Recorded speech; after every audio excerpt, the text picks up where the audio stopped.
Hello, everybody, and welcome again to another edition of Movie Masters. We are your hosts, Movie Master Mike and Boston Boy. We are back and just as mediocre as ever. And today we're going to do a top 10 list, but we're going to shorten it down to the top 5 because the thing we're talking about, there's not a whole lot that we can think of that we really like. So we're shortening it to 5. And the topic of today is one-shot sci-fi movies, so non-franchise, so no Star Wars, no Star Trek. Okay. No, these ones. The Matrix. Yeah, Planet of the Apes, things like that have multiple movies and things like that. So, just movies that had, like, it was the one movie and that was it. That's all it had. No franchise and stuff like that. So, let's get right into it. Do you want to go first or me? I guess I'll go first. Alright, number 5. We're leading from 5 to 1. Yeah. I guess I'll start off. As much as I enjoyed the movie, it'll be my number 5 because it's a children's movie, and that movie is Wall-E. Oh, nice. Okay. Yeah, I don't know if you've seen this. I have. I'm not a huge Pixar guy, even though everyone I have seen I really, really liked. Yeah. I just don't go out of my way to see them. Right. Yeah, I may not have either. It's kind of by chance that I saw it the first time, and I really enjoyed it and watched it again. Well, and you have kids. So. And I have children, so yeah, that's also a factor. If not for that, I'm sure I probably wouldn't have seen it. Maybe, I don't know. Yeah. I know a little bit about it. I know it's about, like, way in the future humans don't live on Earth. Right, it's in the future they're all like fat and just like live in like weird chairs and to get everything done for them. Right, like we've basically exhausted all of the planet's resources and thus we needed to go off into outer space and everyone became lazy and technology did everything for them, so everyone's just fat, like bleeping on their little buttons. And Wally's character, you know, he obviously can't speak, but the movie is just so well made and it's touching. You walk away with you know, the warm fuzzies at the end. I guess you know it's just a good movie. Nice. So. That's my number 5. All right, well, this is going to stray way off topic, but there was a whole Pixar conspiracy that every movie is tied together, and in the world of cars and I guess planes, since it's kind of the same thing. In cars, you see them driving around on Earth, but there's no humans, but you see human signs like saying signs to Los Angeles and things like that. Right. And the whole idea is that in... What was the one with the little, the girl like in Ireland? She was like the archer. Oh, Brave. Brave. She set free magic, and magic gave Toy Story, like the toys, power to be alive, and machines the power to be alive. Yeah. And so machines finally got fed up with mankind, so they overran Earth, forced humans out. They didn't exhaust the resources. All the resources. They left because of the machines, and that's what Cars is about. Yeah. And humans are in Wall-E, and that's where they went. Yeah. And it's like, well, that's a really cool theory. How they're all kind of tied together loosely and things like that. But yeah, obviously it's a theory. Yeah, I mean, it's cool to think about. But yeah. Anyway, I haven't seen Wall-E, so I can't really say much about it. My number 5 is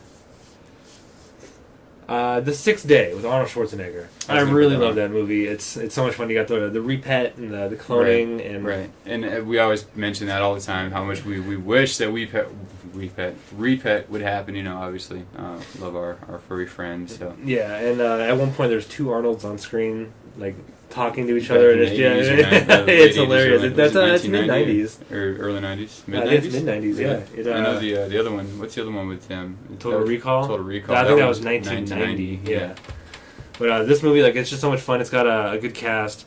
The people that are like after him, they just keep dying. But they just keep being made into clones. They're just like, oh, that motherfucker! Like, and at the very end, he finds out he's actually a clone, and they have the thing under their eyelid. And it's just really cool. The whole cloning thing, and yeah. Arnold is like a helicopter ride instructor, or he like drops people off to go snowboarding or whatever. Yeah, it's just fun. Like in this future, tobacco has been outlawed. So like for his birthday, or whatever, like his wife gets him tobacco and they're in the garage like smoking tobacco. It's illegal and stuff. It's just a lot of fun moments like that. And I gotta say my favorite part is when the 2 Arnolds are making bombs together. Yeah. And they're testing it out to see if like it'll light. And it kind of makes a little explosion. They look at each other and both say cool like, together.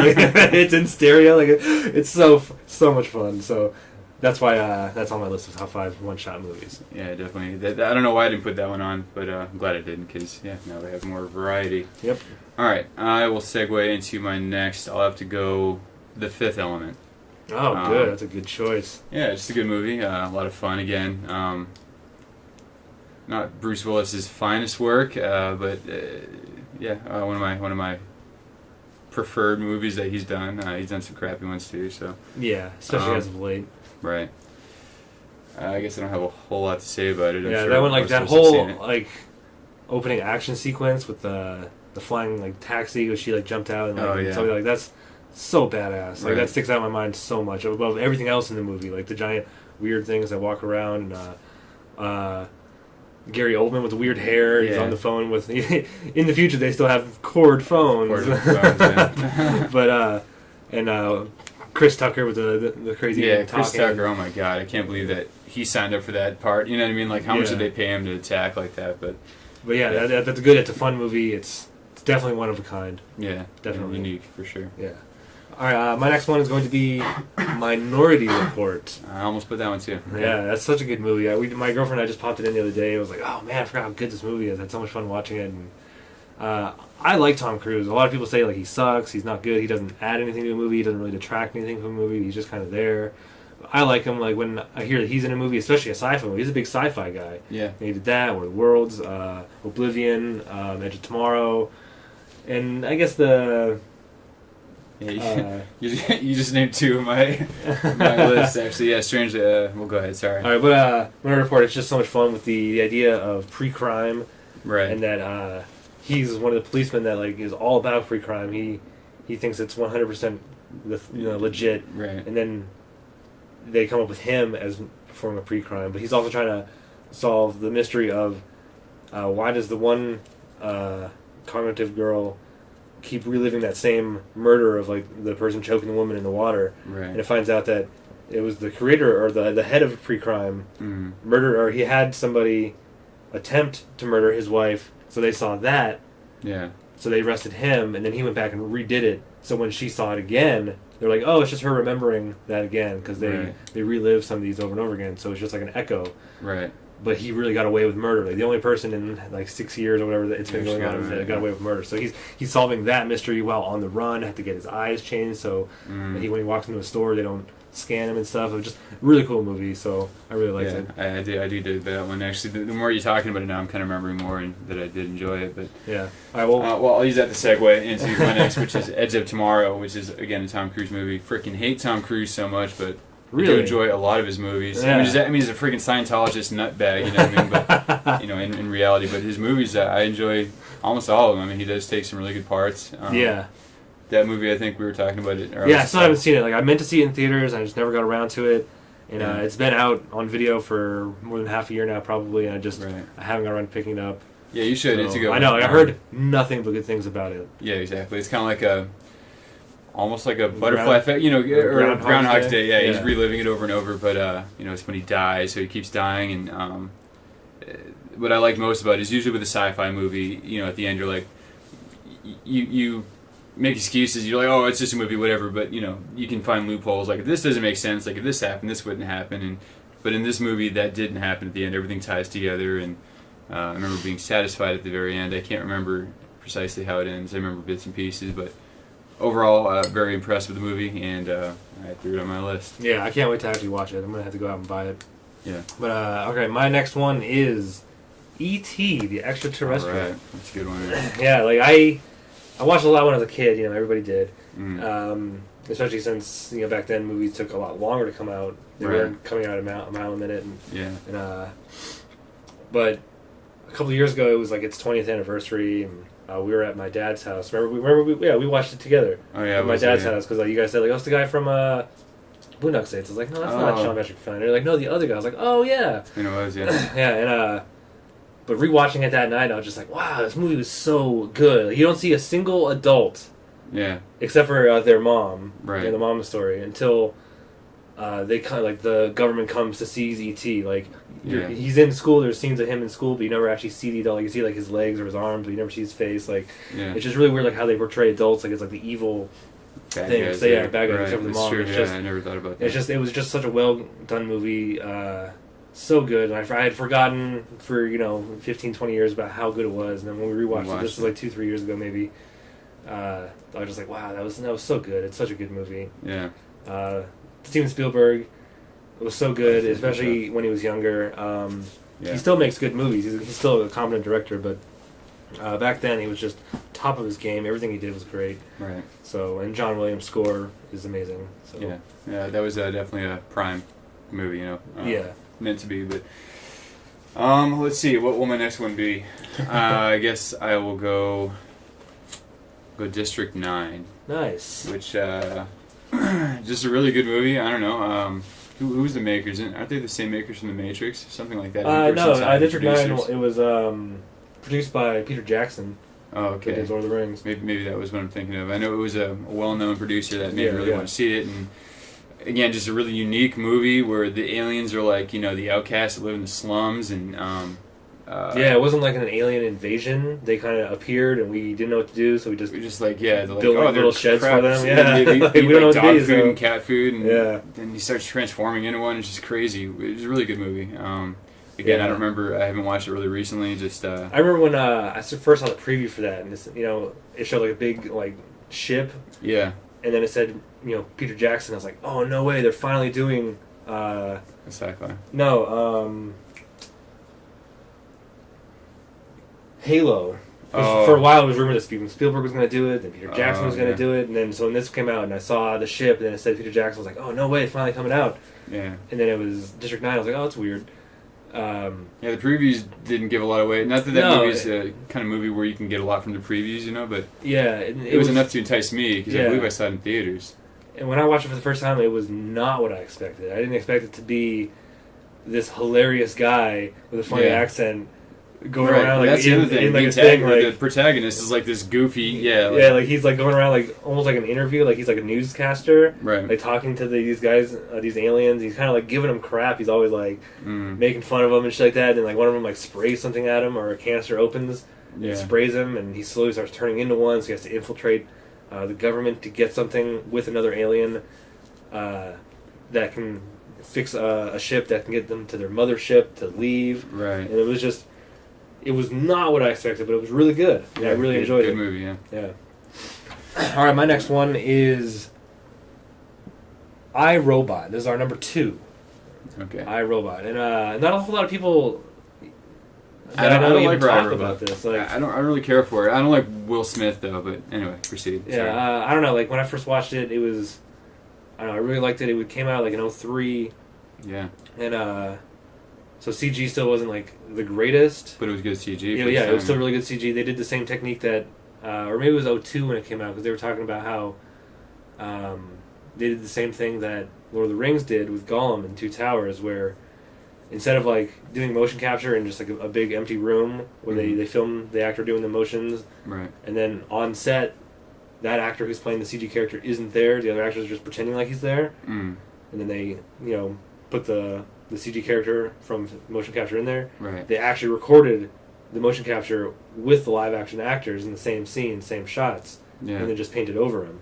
That was the really first time it was done, and it was supremely done in Lord of the Rings. And they did the same thing where the actor Alan Tudyk, who played Sonny, the robot, was actually on the set in the silly outfit, right, with the balls on it, and filming with everybody. So like if they had to like interact, they could physically touch each other. It's so much better that way, Cause actors half the time they're spent like looking at a box with like an X on it. You know what I mean? Like, there's a lot of work that goes into being an actor that people don't think about watching a movie, but so it makes it a lot easier. When you're just looking at an X, like trying to cry or whatever, or like if you have to have like in Lord of the Rings, they were like he was struggling with Gollum and stuff like that, or if you're interacting, you can kind of like, especially older movies, you can see they're like not looking directly at the item or object, exactly. They're looking off and it looks cheesy. So for this, they used the Lord of the Rings technique and it worked, and it was well done. I thought the first half of the movie was really good because it's like a mystery. He's trying to figure out what happened to the scientist. Did he commit suicide? Did the robot really kill him? Right. He hates robots. Kind of like Minority Report, where it's like, it's going off from the norm or whatever. And because he hates robots, so that's why like he's like the perfect cop to do it, because he's not just going to assume, robots can't kill anybody because of the 3 laws. So it must have just been suicide. He's like, no, like there's something else going on here. I don't trust the robots. So he does all this investigating, and it turns out that things aren't what they seem, and all these things that the robots can break the laws and all these things, and it was just really well done. I really liked it. I shouldn't say I hated or give that impression, but I feel like the reviews were higher than mine. Usually I agree with like a lot of the critics and everything, but I think a lot of what I was hearing I disagree with. It's like, that movie wasn't all that great, I really like how he had robotic arms, so like he has something against robots, even though he's part robot and everything. Yeah, I just really liked the whole like murder mystery aspect about it, and how like you think it's the head of the corporation that makes the robots and stuff, and but it's really not. Like, it's the actual thing that controls the building. Right. You know, the AI that controls the building, Alice or whatever the fuck it was. I can't remember, but Yeah. so yeah, I just thought it was a really cool movie, really cool idea for the future that all these robots slowly, take over. Taking over the world, yeah. So really cool. All right, so I guess we're gonna do our number one. And Did I go first or did you go first? I think I went first. Okay, yeah, so you're on number one. Yeah. All right, so my number one is War of the Worlds. Nice. Love that movie. Yeah, especially the newest one. Again, Spielberg, correct? Yep, Steven Spielberg and Tom Cruise. I remember seeing the previews for that movie. I was so amped, and watching it, I was not disappointed. I just remember, my whole life, I read War of the Worlds, the book, young, and just the whole idea of it. That it was also a radio. Yeah, they actually tricked people. They thought people were aliens. Yeah, they're not they like set out to trick people. It was just a radio show, but it just happened to trick people. People actually believed it. Yeah. So, really cool. Just the way that the movie is, the what do you call it on the camera? The cinematography. And the settings or whatever on the camera. It's got like a hue over it. It's hard for me to explain because I don't know the technical terminology, but just done really, really well. Again, Tom Cruise was really good in it. There's a point where he's like crying, and usually when I see people crying in a movie, I'm like it makes me feel weird, but he did it really well. Dakota Fanning was in it.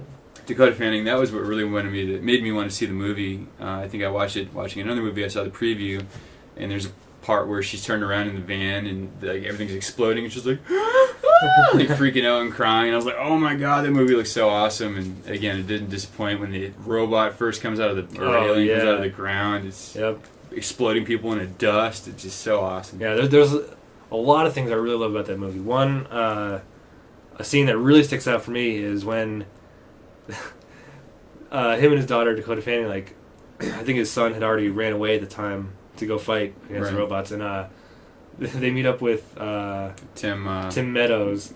Or no, it's Tim. No, not Tim Meadows. It's Tim Robbins. Robbins, yeah. Yeah, in like his farmhouse or whatever, and he's like absolutely insane. Yeah. But Dakota Fanning's having a hard time sleeping, obviously, so he like sings. That's what I'm talking about when I'm talking about crying. Yeah, when he's crying, and and singing it, and it's so emotional. It makes me emotional even thinking about it. But there's that scene. Then there's a scene like, because him and his wife are divorced. She lives in Boston with the kids, and he lives in New York. Right. So his kids come to visit him, and he goes to throw baseball with his kid, and he's wearing a New York hat. He lives in New York, and his son puts on a Red Sox hat. And he's like, "You motherfucker, mom, we changed and then he the Red tries Sox." whipping the ball at him, and he moves his hand so it breaks his window. Remember that part? Oh yeah. So like the whole like teenage angst kid, rebels against his dad. The deadbeat dad. Yeah, like I'm a Red Sox fan now, and because you're a Yankees fan. You're a Yankees fan. Yeah, like I don't like you because of these. Like I'm a better father to my little sister than you are to her, and all these things. And then he goes to fight the robots on their way to Boston to get to their mom. Right. And just a really good movie. That scene, like when the robots first come out and are just zapping the people. Sound, like I hear it in my head right now. Just how imagine being in that situation. It would be just terrifying. So really cool. Really good. I really like the movie a lot. Yeah. All right. Well, my number one is Equilibrium. I was gonna say Equilibrium too. That was the first thing that came to mind when we were saying non-franchise. Equilibrium. Yeah, exactly. I don't know why I didn't put it on. Son of a bitch. Anyway. Well, it's good that we didn't have a single one that was the same. Yeah, it's good. But Equilibrium is just so good. Yeah, it's so awesome. It's such a cool idea. The biggest. Well, go ahead. Sorry, it's your. Just the future, like World War III happened. We realized, like, wow, we need to stop emoting, basically, because that's what we fight about.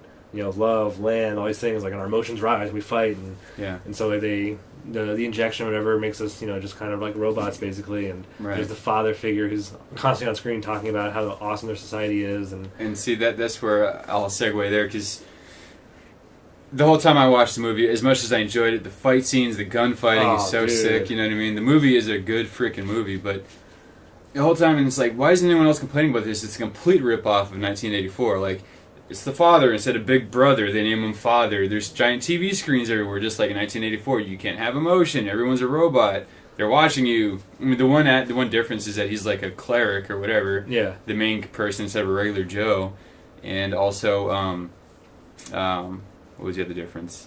well, the fact that there's gunfighting and all this stuff, you know what I mean? But it's the same idea, same thing. But yeah, and actually I don't mind like it, but I wish that they'd credited, like, we based this off 1984, we just made it modern and, you know, put fighting in it and shit. So. Yeah, but the fight scenes are super fucking badass. That know, first fight so scene, good. the clerics were like super cops. Right. And they go outside the city walls where people have stopped taking their emotionless pills or whatever injections, and they collect artwork and listen to music and they fall in love with each other and all these things, and they have to go and stop it. And so they get word that these people, these sense offenders. Sense offenders. You know, they're living in this building. So they go in there and the SWAT team like breaks down the door, kills the lights, and then one cleric slides in there. They put the door back up so it's pitch black, and the sense offenders are just like like shooting. And they're like, the gunshots. You're like, did we get him? I don't know. Like, and then all of a sudden you just see the cleric standing there in the middle of the room with his 2 pistols. Yeah. He shoots and each shot, like, you just see the flashes of the guns, and he's in a different position with his guns pointing in different directions, and it's just so quick but so badass, and you realize that, like, he's barely moving. He's just moving where his guns are. He's hitting everybody in the room, and it's so fucking badass. Yeah. And in the end, I think the best fight scene, the whole thing, is in the end when he's fighting that guy. Well, they have a sword, too, right? Well, yeah, no, but leading up to that, he's walking down the hallway to meet guys, him, and he's fighting everybody, and at one point, like, he kills the guy that had a rifle, so he, like, steps on he kind of, like, kneels down and, like, steps on the barrel of the gun, and it flips it up over his shoulder, then he grabs it and starts shooting people. It was just so fucking sweet. But yeah, then they're fighting with the swords and also, like, with their guns, and they're, like, trying to knock the guns away from each other, and every once in a while they'll, like, try to shoot each other, but but then it'll go past their heads, and so cool. Well so cool. But I haven't seen John Wick. I remember watching it, and the whole time watching the fight scenes, and I was like, wow, I haven't seen this since Equilibrium. By the way, another good movie, not a sci-fi, but John Wick was good for gunfighting. But and in Equilibrium, like, him and his partner go out, and, in the beginning, that's what they do. They go out there, you see him, like, shooting everybody in the room, and they're looking at all the artwork that they have, like, yep, burn it all, and Sean Bean is his partner, and then Sean Bean, like, you can tell, like, he steps out of the room and doesn't look when, like, he, like, burns all the artwork and stuff, and in their car ride back, Christian Bale is the main character. He sees that he has, like, a book in his pocket. Sean Bean does. He's like, why'd you leave that for the rest of the team to burn? He's like, sometimes they miss things. I wanted to make sure it got destroyed personally. Right. He's like, all right. He's like, and then on their way into the city, he's like, every time we come back to the city, it reminds me why we do what we do. Mm-hmm. And they get an alert, like, it's on, like, a timer. Everyone's, like, watch goes off. You have to take your injection now. Yeah. So they're about to take it. They're getting their little injection guns out, putting the injection in, and that's when he says that. And Sean Bean's like, it does? And then he's like, excuse me? And then he quickly, it does. Yeah. And so then that freaks Christian Bale out, and he's looking, he's replaying the video from the car over and over again. It does? It does. It does? It does. Because he knows it's a question. Right. Like, really? It does? Like, and so that, then he goes and finds him out past the city reading the poetry book, I think is what it was, or some kind of, like, Edgar Allan Poe or whatever it was. And, so he's going to kill him, and he's like, don't do this, like, he's like, tread softly, for you tread on my dreams. He just puts the book back in front of his face, and Christian Bale shoots him. Like, but then he starts doing the same thing, you know. So, like, what happened to his partner is happening to him. He starts to feel he takes something, and then his other partner notices it. He's like, oh, I'm going to destroy it myself. Like, so, like, it's just the same thing that's happening to Christian Bale, what happened to Sean Bean, but it's just so good. I love it so much. Yeah, it's all three, good movie, and all these things you're saying are things I forgot, but I mean, the gunfighting is what stands out in my mind, and obviously the 1984 aspect. Yeah, definitely. But what was I going to mention? Oh, yeah, Christian Bale, though, another... As a human being, I freaking hate his guts. I wish he'd die, you know what I mean? But another guy that does fantastic freaking movies, just like Tom Cruise, so... Yeah. Kudos to him for his acting ability, I guess, but... Yeah. I've heard a lot of people say, like, oh, but, like, everyone's showing emotions in the movies. Like, the cops, like, he takes a puppy. He doesn't want anyone to kill the puppy. Like, so he's trying to give it back to, just outside the city. Mm-hmm. And then the cops come and, they figure out, like, he's emoting. They're like, shit, shoot him. Like, or, like, they're scared. Like, oh, that's emotion. It's like, yeah, I mean, they're actors in a movie. Right. They're not really people taking serums to get rid of their emotions. So you can't fault it for that. Well, I think that, fear of death, I think, would overcome any drug, you know what I mean? I think that'd be an emotion that anyone, oh shit, kill him, quick, you know what I mean? You gotta say it quick before you die, but I remember there was one fight scene where he doesn't even use his guns to shoot. He holds the barrels and like 3 little prongs come out of the handles. He's just smashing the cops' helmets and shit. It's like, oh, that was so cool. Yeah. Yeah. Do you have any honorable mentions? Well, that was one Equilibrium. That wouldn't have been. I don't know why I forgot to put it on the list once I started writing it. But man, honorable mention. For me, an honorable mention would be Total Recall. We mentioned that earlier. Mentioned that, yeah. So that would be an honorable mention for me. And 12 Monkeys. Right, but we had mentioned that earlier that they made a show. Yeah, since they made a show, it's kind of a remake. Yeah. Since the show looked. Well, I wanted to say The Thing, but then they made a prequel, so that's an honorable mention. That would be on my number 1. I freaking love that movie. If you want to call it, it's like a sci-fi / horror. It's right. Well, the first Alien was more of a horror movie. It was an alien, so it's sci-fi, but it's also horror. It was a horror movie. So similarly, it's an alien being that comes here, but it's also horror. But so good. I love The Thing. But yeah. So 12 Monkeys, it was on my list, but then I was like, they made a show, and it's kind of a remake basically because it's pretty much just the same, but elongated for a show. Yeah. And we said that War of the Worlds has been remade a dozen times, but it's not really a franchise. Like, it's not like a continuing story. It's just remakes. Yeah. For a new age of film goers. Right. Exactly. But I took it off my top 5 list and just made an honorable mention. Okay. Mirror Mask. Oh yeah, that's a trippy. That was a good movie. One. That's a weird movie. That was one that came to mind. Yeah, but it's been so long since I've seen it. Yeah, I forgot all about it. I think I even have that movie. I just haven't popped it in a long, long time. Yeah. I think I have it. I think there's a lot more that I just didn't think of. Well, there are a lot more that I just didn't think of that I would have probably put on my list. Yeah. Wall-E was kind of like screw it, I'm running out of time. I'm just going to write one, so. Yeah, I got no more honorable mentions, not right now. Yeah, alright, well, that was our top 5 one-shot sci-fi movies. And eventually we'll get around to doing Thor and Captain America and Avengers. Yeah. Hopefully we can get at least Thor and Captain America done before Avengers 2 comes out. Hopefully we can get all 3 before that. But which is May 1, right? May 1st is when. Yeah, so it's in a couple of weeks. God, I cannot wait for that movie. It looks so awesome. I'm going to go get my ticket pretty soon here. But yes, we'll do Thor next, our audio commentary for Thor. And until then, we are your hosts, Movie Master Mike. And Boston Boy. Reminding you to speak your geek. Balance your geek. With Geequilibrium.